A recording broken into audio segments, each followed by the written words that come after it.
पहले पहले तो हमें समझ में नहीं आया कि हम उसको टैकल कैसे करें। इन भूली बिसरे यादों को भूलना मत दोस्तों, क्योंकि कॉर्नर में पड़ा हुआ है टाउन हॉल। हम बड़ी आसानी के साथ हमारा रॉयल चैंप पहुंच गया है टाउन हॉल के ऊपर। रिस्क की बात करें तो हम बिल्कुल भी नहीं लेंगे, पहले ही क्लियर कर देंगे अपने टाउन हॉल को और साथ यूज करेंगे लॉग लॉन्चर को भी, ताकि ये मोनोलिथ तक का वे खोल दे। रॉयल चैंप की वॉक को शुरू करेंगे अपने विजॉर्ट टावर वाली साइड से। और आप टाइम को देख सकते हैं कि ये टैग 2 स्टार ही हो पाएगा।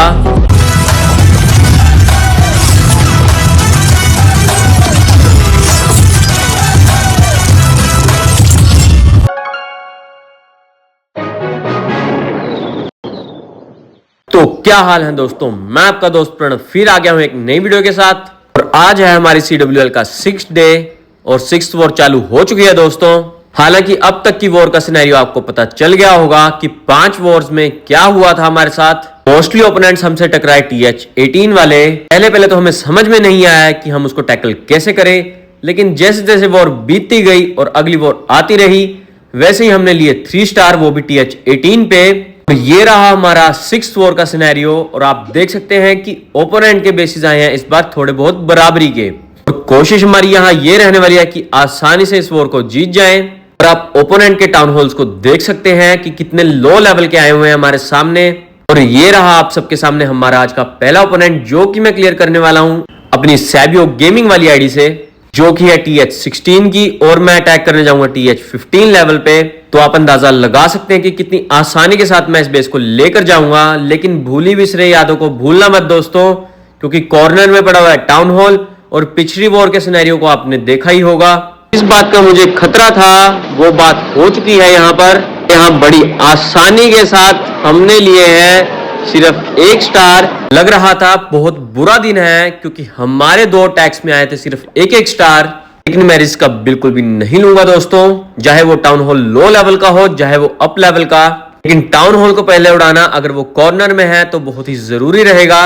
चलो शुरू करते हैं इस अटैक को बिना किसी देरी के। यूज करते हैं अपने रॉयल चैंप वॉक का और आसानी के साथ लेकर जाएंगे हम अपने टाउन हॉल को सबसे पहले। फिर रहेगी हमारी आगे की स्ट्रेटजी, वो पता लगेगा तभी जब हमारा रॉयल चैंप सारा कुछ क्लियर कर देगा। यहाँ बड़ी आसानी के साथ हमारा रॉयल चैंप पहुंच गया है टाउन हॉल के ऊपर और निपटा देगा इसको 1-2 स्पेल में ही। इस अटैक में मैंने किसी भी पोशन का यूज नहीं किया दोस्तों, क्योंकि मेरे सुपर एथिस हो चुके थे बिल्कुल 6 लेवल के। और रॉयल चैंप का लेवल भी आप देख सकते हैं कि TH-15 से ऊपर जा चुका था, वो भी 2 लेवल जाए। यहाँ रॉयल चैंप को जल्दी किया है मैंने गायब, ताकि पॉइजन हमें स्लो डाउन ना करे और साथ ही के साथ बच जाए मेरे इनविजिबिलिटी स्पेल्स भी। यहाँ वे को थोड़ा हमने चेंज किया है। यूज करेंगे अपने सुपर येतीज को फ्रॉम द 9 o'clock। क्रिएट करते हैं अपने फनल को, ताकि सुपर येतीज ज्यादा भटके ना। और साथ यूज करेंगे लॉग लॉन्चर को in the way of eagle artillery. और साथ ही के साथ यूज करेंगे अपनी किंग एंड क्वीन का, ताकि वो साइड से बिल्डिंग्स क्लियर करते रहे और सुपर येतीज उस साइड ना ही जाए तो बेहतर है। लेकिन अगर आपने गौर फरमाया हो कि ओपोनेंट ने बेस में बहुत ही लूप होल्स छोड़े हैं, जो कि वॉल्स के रूप में आपको दिखाई दे रहे होंगे। हमारे हीरोज को अंदर जाने में कोई भी मुश्किलात नहीं होनी चाहिए। यहाँ लॉग लॉन्चर तो हमारे सुपर येतीज को डायरेक्ट वे दिखाएगा और मोनोलिथ तक भी लेकर जाएगा जरूर। लेकिन साथ ही हमने यूज किया अपने रॉयल चैंप का विद द भाले वाली एबिलिटी। शायद से सही टाइम होगा हमारे वार्डन की एबिलिटी को यूज करने का, क्योंकि मोनोलिथ ने डैमेज करना शुरू कर दिया है और सामने पड़ा हुआ है सिंगल इन्फर्नो भी।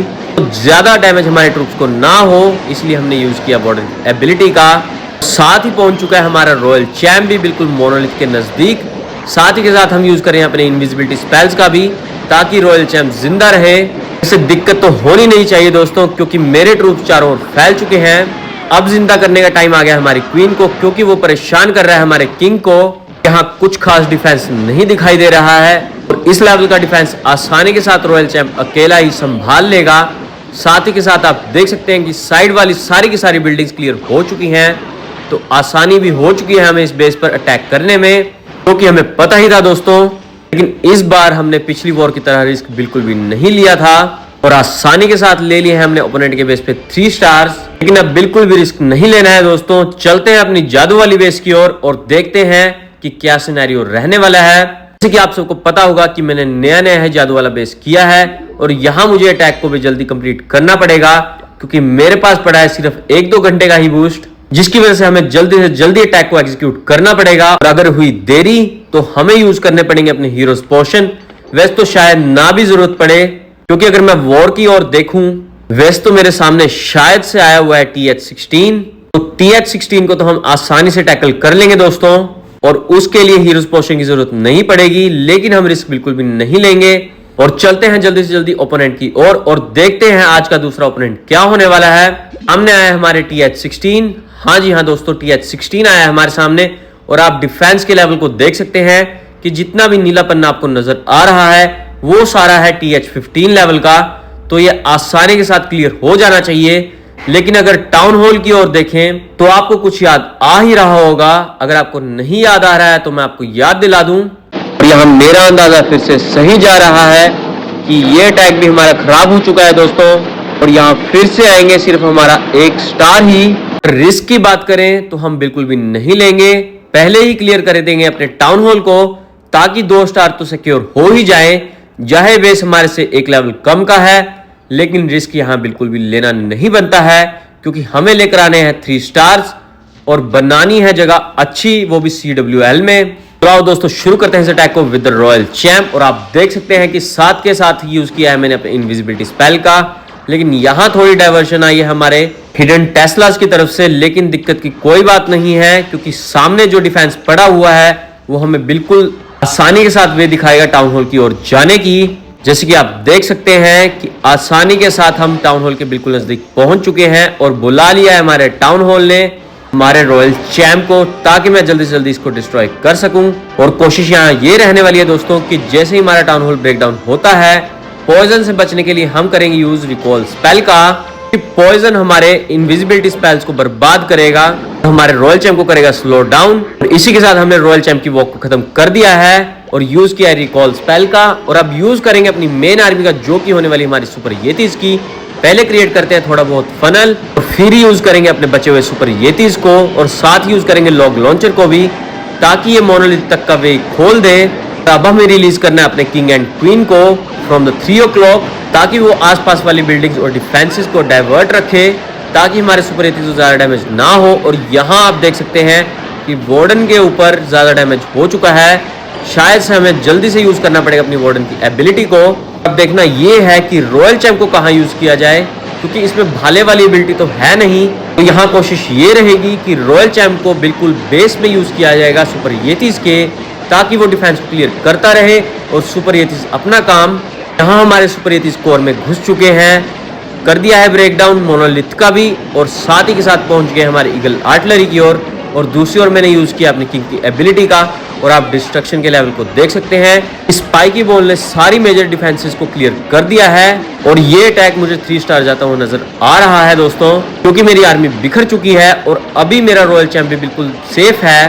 तो दिक्कत तो बिल्कुल भी होने नहीं वाली है दोस्तों, क्योंकि मेरे पास पड़ा है अभी रिवाइव स्पेल। आप ट्रूप्स की संख्या को देख सकते हैं कि कितनी ज्यादा पड़ी हुई है। तो इस लेवल का डिफेंस नहीं झेल पाएगा हमारे ट्रूप्स की आर्मी को।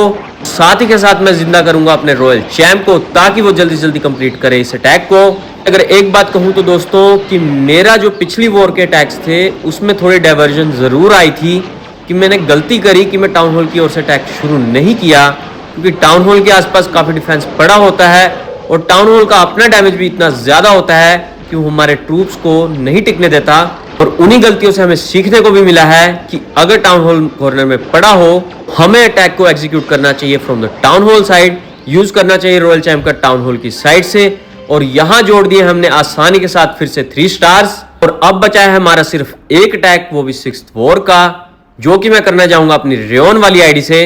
लेकिन यहां थोड़ी दिक्कत होने वाली है दोस्तों, क्योंकि मेरे पास पड़ा नहीं है हीरोज पोशन, और रेयन वाला बेस एग्जिस्ट करता है 6th नंबर पर। तो सामने आने वाला ओपोनेंट भी कुछ खास ही होने वाला है दोस्तों। लेकिन हमारी कोशिश यहां ये रहने वाली है कि पहले कलेक्ट करें अपने हीरोज पोशन को। और आप देख सकते हैं कि हीरोज पोशन मिलेगा हमें थोड़ी देर बाद, लेकिन इतना समय हमारे पास है नहीं है। हमारे पास पड़ा है सिर्फ 1 घंटा वॉर खत्म होने में। तो पहले देखते हैं ओपोनेंट के बेस को। आया है हमारे सामने TH17, और यहां आप देख सकते हैं कि मैक्स TH17 आया है हमारे सामने। ये हमें थोड़ी बहुत दिक्कत देने जरूर वाला है, लेकिन टाउन हॉल पड़ा है फिर से कॉर्नर में, तो हम इस अटैक में फिर से रिस्क नहीं लेंगे दोस्तों। और रॉयल चैंप की वॉक को शुरू करेंगे अपने विजॉर्ट टावर वाली साइड से। और कोशिश यहाँ ये रहने वाली है कि सुपर येतिस को रिलीज किया जाए फ्रॉम द 6 o'clock, ताकि वो टाउन हॉल के बिल्कुल नजदीक रहे अगर हमारे रॉयल चैंप वॉक सक्सेसफुल नहीं होती। और किंग एंड क्वीन को मैं फनलिंग के लिए यूज करूंगा ताकि वो साइड वाली बिल्डिंग्स को आसानी से क्लियर करती रहे। उतनी ही देर में हमारे सुपर येतिस अपना काम कर जाएंगे। बस देखना ये है कि इस अटैक में मैं 3 स्टार ले पाऊंगा या नहीं। बात यहां सिर्फ एक आती है कि प्लानिंग अच्छी हो और दूसरी कि हमारी एग्जीक्यूशन बहुत प्रॉपर होनी चाहिए। कोशिश यहाँ ये रहेगी कि रॉयल चैंप हमारा टाउन हॉल तक पहुंच जाए। तो आओ दोस्तों शुरू करते हैं इस अटैक को रॉयल चैंप की वॉक के साथ। यूज किया है मैंने अपने विजॉर्ट टावर वाली साइड से ताकि मैं मोनोलिथ तक को तो कवर कर जाऊं। लेकिन ये क्या दोस्तों, रॉयल चैंप कहीं और ही भटक चुका है हमारा। बस ये कहीं और डाइवर्ट ना हो जाए सीधा बॉम्ब टावर की ओर, क्योंकि अगर बॉम्ब टावर की ओर जाता है रॉयल चैंप तो ये आसानी के साथ ले जाएगा हमारे मोनोलिथ को। जी हाँ दोस्तों, राहत की बात आ चुकी है हमारे लिए कि मोनोलिथ हमारा कवर हो चुका है हमारे रॉयल चैंप के द्वारा और साथ ही साथ करेगा क्लियर हमारे टाउन हॉल को भी। और अभी मेरे पास पड़े हैं 3 इनविजिबिलिटी स्पेल, तो टाउन हॉल का ब्रेक डाउन होना तो बिल्कुल मुमकिन ही है। लेकिन देखना ये है कि एक आधा डिफेंस और कवर होता भी है या नहीं, क्योंकि जितना डिफेंस हम यहाँ से लेकर जाएंगे उतना हमारे सुपर येतिस को दिक्कत कम होने वाली है। यहाँ जाते जाते टाउन हॉल अपना डैमेज करके गया है, शायद से किसी बिल्डिंग को डैमेज नहीं होने वाला। तो करते हैं रॉयल चैंप को गायब और यूज करते हैं फनलिंग का पहले, क्योंकि आप आसपास देख सकते हैं कि काफी बिल्डिंग्स पड़ी हुई हैं और अगर मैंने सुपर येतिस को ऐसे ही रिलीज कर दिया तो वो डाइवर्ट पक्का हो जाएंगे। शुरुआत कर दिया हमने फनलिंग से और जैसे ही फनल क्रिएट होता है हम करेंगे अपनी मेन आर्मी का यूज, जो कि सुपर येतिस की होने वाली है। साथ ही यूज करूंगा लॉग लॉन्चर एंड वार्डन का और इंतजार करेंगे किंग एंड क्वीन के रिलीज होने का भी, कि मैं फनल को ज्यादा आगे तक लेकर जाऊं। क्योंकि अगर साइड वाली बिल्डिंग्स फिर भी बच जाती हैं तो हमारे चांसेस ये रहते हैं कि हमारे सुपर येतिस कहीं डाइवर्ट ना हो जाए। तो यूज करते हैं अपने किंग एंड क्वीन का to make another funnel for the super yetis. और अब देखना ये है कि मैं अपने रॉयल चैंप को कहां से रिलीज करूं, क्योंकि उसके पास पड़ी हुई है भाले वाली एबिलिटी। तो जहां मुझे लगेगा कि डिफेंस का लेवल थोड़ा ज्यादा पड़ा हुआ है वहीं से यूज करूंगा मैं अपने रॉयल चैंप को। तो कोशिश हमारी फिर से यही रहने वाली है कि आसानी के साथ लेकर आए 3 स्टार, लेकिन वो तो एग्जीक्यूशन के ऊपर ही पता चलेगा। तो यहाँ मैंने रॉयल चैंप को बिल्कुल अलग जगह से शुरू किया है, यूज किया है फ्रॉम द 12 o'clock और 3 o'clock के बिल्कुल बीच में से। भाले फेंकने शुरू कर दिए हमारे रॉयल चैंप ने। ऐसा मैंने इसलिए किया है क्योंकि सुपर येतिस यहाँ जंग लड़ रहे हैं अपनी और आगे आने वाले डिफेंस ज्यादा डैमेज ना करें, तो उससे बचने के लिए मैंने रॉयल चैंप को बिल्कुल अलग वे से शुरू किया है। यहाँ आप देख सकते हैं कि ये अटैक जा रहा है बिल्कुल 3 स्टार की ओर, क्योंकि मेरी आर्मी चारों ओर बिखर चुकी है। तो इतने ट्रूप्स हैं कि इस लेवल के डिफेंस को संभाल लें। लेकिन देखना ये है कि टाइम शॉर्टेज ना हो जाए, क्योंकि मेरे पास पड़े हैं सिर्फ 30 सेकेंड्स। और यहाँ फिर से रिवाइव किया मैंने अपने रॉयल चैंप को ताकि वो डिफेंस को जल्दी से जल्दी उड़ा दे। और ज्यादातर मुझे बिल्डिंग्स आसपास नजर आ नहीं रही। और ये क्या दोस्तों, 3 o'clock पे पड़े हैं 2 स्टोरेजेस। दूसरी ओर मेरी क्वीन उलझ चुकी है लावा होंड के बीच में। और आप टाइम को देख सकते हैं कि ये अटैक 2 स्टार ही हो पाएगा। सारा डिफेंस टूट चुका है दोस्तों, लेकिन मुझे नहीं लगता कि ये अटैक 3 स्टार होने वाला है। टाइम बिल्कुल ही कम बचा हुआ है, इतने में शायद एक ही स्टोरेज क्लियर हो पाएगी। और हाँ दोस्तों, ये क्या दोस्तों, हो गया है ये 100%। लगता है यहाँ हमारे रॉयल चैंप का ओरा काम किया है और शायद वो बिल्कुल ही सिंगल एचपी पे पड़ा होगा। इसी कारण से हमने ले लिया यहाँ 3 स्टार। लगता है हमारी आज किस्मत में थे 3 स्टार लेना। और इसी के साथ हमने तीनों अटैक में लिए हैं 3 स्टार, तो टोटल हो चुके हैं हमारे 9 स्टार्स। ओपोनेंट्स तो ऑलमोस्ट हार चुके हैं। चलते हम अपने अगले नॉर्मल अटैक्स की ओर। जैसे कि आप सबको पता है कि जादू वाला बूस्ट खत्म होने वाला है, तो स्टार बोनस तो कलेक्ट करना बनता है दोस्तों, क्योंकि वो मिलेगा 4x। यहाँ हमें आज का पहला ओपोनेंट मिल गया है हमारी नॉर्मल अटैकिंग्स का। तो आप दोस्तों लगा सकते हैं अंदाजा मैं इस अटैक को कहां से शुरू करने वाला हूं। करूंगा मैं इसको 12 o'clock से शुरू, क्योंकि आप देख सकते हैं कि टाउन हॉल बिल्कुल मिडल में पड़ा हुआ है। वैसे तो टाउन हॉल अपग्रेडिंग पे है, तो इस बात की आसानी हमें हो जाएगी। अगर आपने गौर फरमाया हो कि मोनोलिथ भी हमारा अपग्रेडिंग पे लगा हुआ है, तो यहां यूज करते हैं अपने लूप होल का शायद से, और बिल्कुल अंदर से शुरू करेंगे अपने रॉयल चैंप की वॉक को, ताकि मैं ज्यादा से ज्यादा डिफेंस को क्लियर कर पाऊं। यहां एक स्कैटर शॉट डाउन हो चुका है और डाउन करना है मुझे ज्यादा से ज्यादा डिफेंसेस को, जिससे कि हमारी आने वाली आर्मी को दिक्कत ना हो। लेकिन अब कुछ व्यूअर्स ये कहने वाले हैं कि टाउन हॉल वाली साइड से अटैक क्यों नहीं शुरू किया गया। अगर आप गौर फरमाएं कि किसी वे से भी मैं रॉयल चैंप वॉक को शुरू करूंगा तो टाउन हॉल पड़ा है बिल्कुल ही सेंटर में, तो ज्यादा जहां डिफेंस पड़ा होगा वहां से मैंने यूज किया रॉयल चैंप की वॉक को। और आप देख सकते हैं कि रॉयल चैंप ने कितना ज्यादा डैमेज क्लियर कर दिया है। अभी मेरे पास पड़े हैं 2 इनविजिबिलिटी स्पेल्स। यहां हमारी कोशिश ये रहने वाली है कि 6 o'clock से यूज करें अपने सुपर येतीज को, लेकिन इस बात का तो आरसी वॉक करने के बाद ही पता चलेगा, क्योंकि आरसी वॉक के बाद नक्शा कुछ और ही हो जाता है बेस का। और यहां आप देख सकते हैं कि कितना डिफेंस क्लियर कर चुका हूं मैं। अगर आप यहां गौर फरमाएं कि दूसरा डिफेंसिंग का लेवल पड़ा हुआ है हमारे 3 o'clock के पास, तो 3 o'clock से यूज करूंगा मैं अपने सुपर येतीज को। और आप देख सकते हैं कि वहां फनल बनाने की जरूरत भी नहीं है, तो मैं अपनी सारी आर्मी को वहीं से रिलीज कर दूंगा, जिससे कि मेरे सारे ट्रूप जो है वो एक साथ ही अंदर जाएंगे बिल्कुल कोर के बीच में। और यहां मैंने रिलीज कर दिया है साथ के साथ ही किंग एंड क्वीन को। हाँ, मैंने थोड़ा सेफ साइड रखा है अपने किंग एंड क्वीन को, ताकि मेरे ट्रूप्स आगे पहुंच जाएं और बेस के तौर पर यूज किया जाए अपने किंग एंड क्वीन को। साथ ही यूज किया रॉयल चैंप की एबिलिटी को, ताकि मेजर डिफेंस पहले क्लियर हो जाए और बूस्ट मिले हमारे रॉयल चैंप को भी। वैसे भी इस बेस का लेआउट थोड़ा इनफॉर्मल था दोस्तों, तो ये आसानी के साथ क्लियर होता हुआ नजर आ रहा होगा।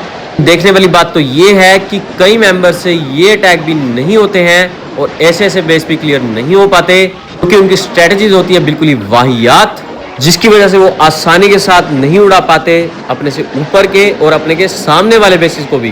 दोस्तों, स्ट्रेटजी को अपनाना शुरू करें और प्रैक्टिस में लाना तो बिल्कुल शुरू कर ही दें, क्योंकि जितना आप प्रैक्टिस में लाएंगे उतना ही परफेक्ट हो जाएंगे।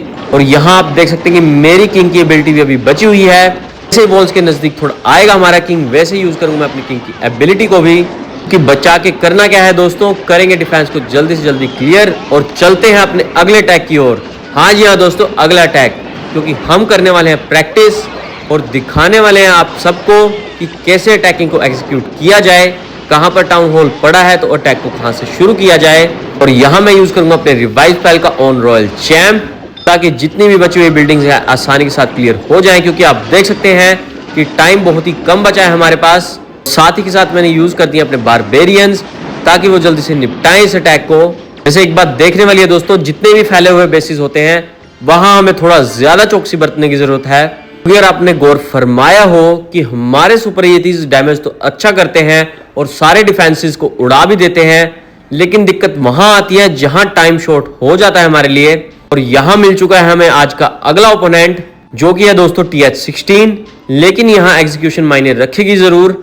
यूज करेंगे अपने रॉयल चैंप का from the town hall side, क्योंकि आप देख सकते हैं कि टाउन हॉल बिल्कुल कॉर्नर में पड़ा हुआ है। जैसे कि अगर आप गौर फरमाएं कि 2 इनविजिबिलिटी टावर्स पड़े हैं ओपोनेंट के पास, तो वो हमारे ट्रूप्स को डिस्ट्रैक्ट जरूर करेंगे। तो उसी डिस्ट्रैक्शन को मिटाने के लिए करूंगा मैं रॉयल चैंप का use from the town hall side. तो शुरू करते हैं इस अटैक को फ्रॉम द रॉयल चैंप। साथ ही यूज करेंगे इनविजिबिलिटी स्पेल्स का, क्योंकि डिफेंस का लेवल अच्छा है दोस्तों। हालांकि ये TH17 का नहीं है, लेकिन ये TH16 लेवल पे अच्छा पड़ा हुआ है। हमें रॉयल चैंप को जिंदा लेकर जाना है बाहर, हमें इनविजिबिलिटी स्पेल का लगातार यूज करना होगा। और हमारा रॉयल चैंप पहुंच चुका है आसानी के साथ टाउन हॉल की ऊपर। यहाँ थोड़ी बहुत डिस्ट्रैक्शन का सामना करना जरूर पड़ेगा, लेकिन दिक्कत की कोई बात नहीं है दोस्तों। रॉयल चैंप फिर से आ जाएगा टाउन हॉल के ऊपर ही। यहाँ कोशिश ये रहने वाली है कि रॉयल चैंप को करें हम गायब साथी के साथ, जैसे ही टाउन हॉल क्रैक होता है, क्योंकि पॉइजन हमें डिस्ट्रैक्ट जरूर करेगा। यहाँ किया है हमने रॉयल चैंप को गायब, और यूज करूंगा अब अपनी मेन आर्मी का, जो कि होने वाली है हमारी सुपर येतीज की। लेकिन यहाँ थोड़ा अटैक में चेंजेस आएंगे। यूज करूंगा अपने किंग एंड क्वीन का, और यूज किया अपने सुपर येतीज का to make funnel. King queen वहां व्यस्त हो जाएंगे बाकी डिफेंसेस को आउट करने में, लेकिन यहाँ हमारे सुपर येतीज अपना जिल्फा बिखेर जाएंगे और ले जाएंगे हमारे ईगल आर्टिलरी को भी। और वहां वाली बिल्डिंग्स जैसे क्लियर होंगी, वैसे ही हमारे किंग क्वीन ज्वाइन करेंगे हमारे सुपर येतीज को भी, क्योंकि फनल ही ऐसा बनाया हुआ है। जैसे ही साइड वाली बिल्डिंग्स क्रैक हो जाएंगी, वैसे ही हमारे हीरोज घुस जाएंगे बेस के अंदर। और साथ ही साथ मैंने रिलीज कर दिया अपने रॉयल चैंप को, ताकि वो मदद करे हमारे सुपर येतीज की, कि मीनियन प्रिंस ओपोनेंट्स का बहुत तंग कर रहा था। तो रॉयल चैंप को यहाँ से रिलीज करना बढ़िया रहता है। हमारे पास रह जाता है एक बैकअप, ताकि वो आसानी से मदद करे हमारे ट्रूप्स की। और यहाँ मैंने इनविजिबिलिटी स्पेल्स का भी यूज करना शुरू कर दिया है, जिसकी राहत हमारे सुपर येतीज को भी जरूर मिलेगी। ये आसानी के साथ मोनलिथ डाउन हो चुका है दोस्तों। और अब कोशिश करेंगे अपनी किंग की एबिलिटी को यूज करने की, क्योंकि सिंगल इन्फर्नो ने टारगेट बना लिया था हमारे किंग को। ऐसे तो दिक्कत की बात नहीं थी दोस्तों, क्योंकि हमारे पास पड़ा हुआ था स्पिरिट फोक्स, जो कि हमारे किंग को डाउन होने ना देता, लेकिन रिस्क ना लेते हुए मैंने यूज किया अपने किंग की एबिलिटी को और आप देख सकते हैं कि सारा डिफेंस ऑलमोस्ट क्लियर हो चुका है। साथ ही क्लियर हो चुका है हमारा रॉयल चैम्प भी, लेकिन अब काम ज्यादा बचा भी नहीं है दोस्तों, क्योंकि आसपास की सारी बिल्डिंग क्लियर हो चुकी हैं और टाइम भी बहुत पड़ा हुआ है, 50 सेकंड पड़े हैं दोस्तों। मतलब अटैकिंग का लेवल बहुत ही अच्छा गया था इस बार। पिछले अटैक में 20 सेकंड पड़े थे शायद, लेकिन फिर भी आप गौर फरमाएं कि फैले हुए बेसिस पे थोड़ी बहुत दिक्कत होती है हमें। इसी बात की हमें प्रैक्टिस करनी है ज्यादा से ज्यादा, कि जैसे ही हमारी CWL खत्म होती है वैसे यूज होंगी क्लासिक वॉर। और यहाँ हमने जोड़ लिया आसानी के साथ फिर से 3 स्टार्स, और शायद से साथ ही के साथ हो गया हमारा स्टार बोनस भी। लेकिन ये क्या दोस्तों, स्टार बोनस तो अभी पड़ा हुआ है और भी। चलो चलते हैं अपने अगले ओपोनेंट की ओर और करते हैं एक और प्रैक्टिस क्या दोस्तों, स्टार बोनस क्लेम करना है जल्दी से जल्दी, क्योंकि मेरे पास पड़े हैं सिर्फ आधा घंटा। यहाँ हमें अगला ओपोनेंट मिल चुका है और आप ओपोनेंट के बेस को देख सकते हैं। यहाँ कोई लूप होल ज्यादा नजर नहीं आ रहा है तो क्वीन वाली साइड से, तो आरसी वॉक को हम शायद वहीं से शुरू करने वाले हैं दोस्तों, क्योंकि पास में ही पड़ा हुआ है मोनोलिथ और उसी के साथ ही पड़ा हुआ है हमारा टाउन हॉल। शायद से हमारा रॉयल चैंप टाउन हॉल को ले जाए, तो रिस्क ना लेते हुए दोस्तों यूज करते हैं अपने इनविजिबिलिटी स्पेल को। साथ ही यूज किया मैंने अपने रॉयल चैंप को और लगातार यूज करते रहना है दोस्तों, क्योंकि हमने रॉयल चैंप को यूज किया है बिल्कुल डिफेंस के बीचों बीच। अगर इनविजिबिलिटी स्पेल छोड़ने में हुई देरी तो रॉयल चैंप को हो सकता है भारी नुकसान और हो सकता है इसी बेस में गायब। और आप देख सकते हैं कि डैमेज करना शुरू कर दिया है हमारे रॉयल चैंप ने। देखना ये है कि डैमेज किस स्तर का रहने वाला है, क्योंकि बचे हुए हैं मेरे पास 3 इनविजिबिलिटी स्पेल। बस देखना ये है कि जो मेरे मेन टारगेट्स हैं वो क्लियर होते भी हैं या नहीं। यहाँ मेरा रॉयल चैंप टाउन हॉल की ओर पहुंच चुका है दोस्तों और पड़े हैं अभी मेरे पास 2 इनविजिबिलिटी स्पेल। तो दोस्तों मैं रिस्क नहीं लूंगा बिल्कुल भी, टाउन हॉल को क्लियर करते ही जाऊंगा मोनोलिथ की और यूज करूंगा अपनी एबिलिटी साथ के साथ। लेकिन यहाँ एबिलिटी यूज करने की जरूरत नहीं पड़ी है। करते हैं रॉयल चैंप को गायब और शुरू करते हैं अपनी मेन आर्मी से, जो कि होने वाली हमारी सुपर येतीज की। लेकिन यहाँ यूज करते हैं पहले अपनी किंग एंड क्वीन का टू मेक अ फनल। जैसे अगर देखा जाए तो डिफेंस लेवल कुछ बचा नहीं है दोस्तों, लेकिन मेरे को ये नहीं समझ में आ रहा कि सुपर येतीज को कहाँ से रिलीज किया जाए। किंग को तो मैंने अपने रिलीज कर दिया है और वो बिल्कुल सीधा चला जाएगा। डिफेंस कुछ खास लग नहीं रहा, तो मैंने स्विच किया अपने लॉग लॉन्चर की जगह अपनी बैटल ड्रिल को, ताकि वो नीचे से अपने डिफेंस को ले जाए। लेकिन देखना ये है कि टाइम स्लॉट हमारे पास कितना बचता है, क्योंकि आप देख सकते हैं कि हमारे पास पड़ा है सिर्फ 1.5 मिनट। इतनी देर में हमारे सुपर येतीज क्या क्लियर कर पाएंगे इस बेस को या नहीं, क्योंकि वॉल्स का बैरियर तो कुछ खास लग नहीं रहा है दोस्तों। मुझे लगता नहीं कि टाइम का यहाँ कोई उलझन सुलझन रहनी चाहिए, लेकिन हमें यूज करना है अपने रॉयल चैम्प को।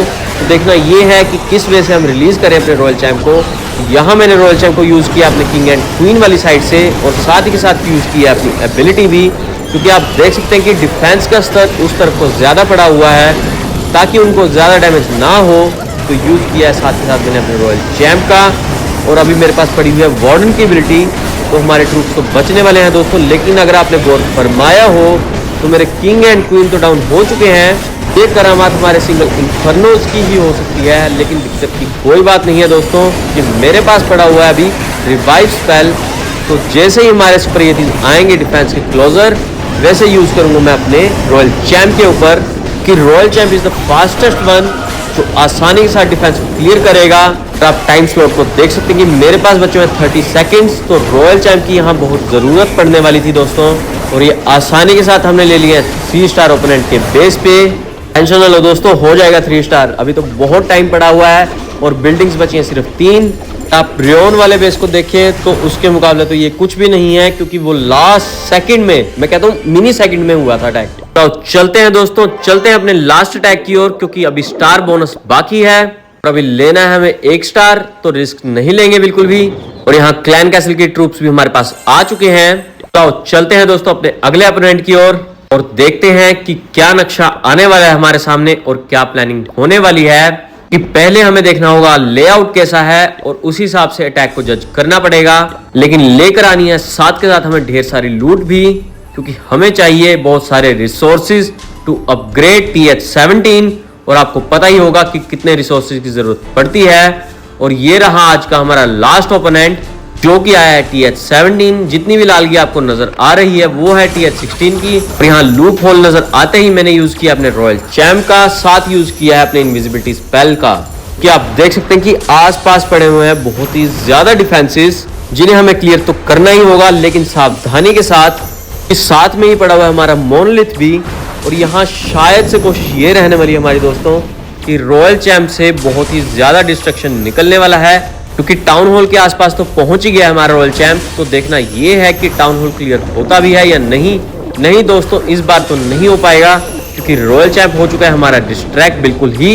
लेकिन देखना ये है कि कितने डिफेंस को और लेकर जाने वाला है। यहाँ टाउन हॉल के ऊपर वे दिखाई तो जरूर है, लेकिन कोई फायदा नहीं है दोस्तों। देखना ये है कि कितना डैमेज देकर जाएगा। और ये उल्टा डैमेज हमारे रॉयल चैम्प को पड़ गया था, लेकिन हमने किया रॉयल चैम्प को गायब। और अब यूज करेंगे अपनी मेन आर्मी का, जो कि होने वाली है हमारी सुपर येतिस की और किंग एंड क्वीन की। यहाँ मैंने किंग एंड क्वीन को इस वजह से शुरू किया है ताकि वो बिल्डिंग्स को क्लियर करते करते पहुंच जाए सीधा सुपर येतिस के पास ही। सुपर येतिस को यूज करने वाला मैं 12 o'clock से। कि आप देख सकते हैं कि वहां डिफेंस बहुत ही ज्यादा पड़ा हुआ है और लॉग लॉन्चर बिल्कुल वे बनाएगा सीधी, जो करेगा हमारे सुपर येतिस को बहुत ही मदद। और आसानी के साथ हमारे सारे के सारे ट्रूप जाएंगे टाउन हॉल के पास। अब देखना ये है कि रॉयल चैम्प को कहां से यूज किया जाए। मैंने यूज किया है बिल्कुल सुपर येतिस के बैक साइड से, क्योंकि आप देख सकते हैं कि सारा का सारा डिफेंस वहीं पड़ा हुआ है। तो कहीं और से मुझे रॉयल चैम्प को छोड़ना सही नहीं लगा। साथ ही के साथ मैंने यूज किया रॉयल चैम्प की एबिलिटी। और यहाँ टाउन हॉल ने अपना डिस्ट्रक्शन दिखाना शुरू कर जरूर दिया है, लेकिन दिक्कत की कोई बात नहीं है दोस्तों, क्योंकि हाफली डैमेज तो हमारा रॉयल चैम्प कर ही चुका था। करना था सुपर येतिस ने 1-2 हाथ मारने थे। आप देख सकते हैं कि आसानी के साथ ओपोनेंट का बेस क्लियर होता हुआ नजर आ रहा है। और सुपर येतिस की लाइनअप आप देख सकते हैं कितनी ज्यादा बची हुई है। बस तो बेस को देख के लगा ही था कि इतनी आसानी के साथ क्लियर हो जाएगा, लेकिन कभी कभार एग्जीक्यूशन में दिक्कत आ जाती है दोस्तों, क्योंकि कभी कभार रॉयल चैम्प नहीं वर्क कर पाता और हो जाता है फेल। तो आरसी चार्ज फेल होते ही हमें प्लान में कुछ चेंजेस लाने पड़ते हैं, लेकिन ये सब आपको तभी पता चलेगा जब आप करेंगे प्रैक्टिस। तो प्रैक्टिस करना शुरू कर दो दोस्तों, क्योंकि प्रैक्टिस के बिना ये अटैक्स पॉसिबल नहीं होंगे। जितना जल्दी हो लग जाओ दोस्तों, लग जाओ। तो कोशिश करें इस आर्मी को अपनाने की, क्योंकि इसका डिस्ट्रक्शन बहुत ही मैसिव है दोस्तों। क्योंकि अगर ट्रूप्स डिस्ट्रॉय होते हैं तो वो डैमेज करके ही जाते हैं।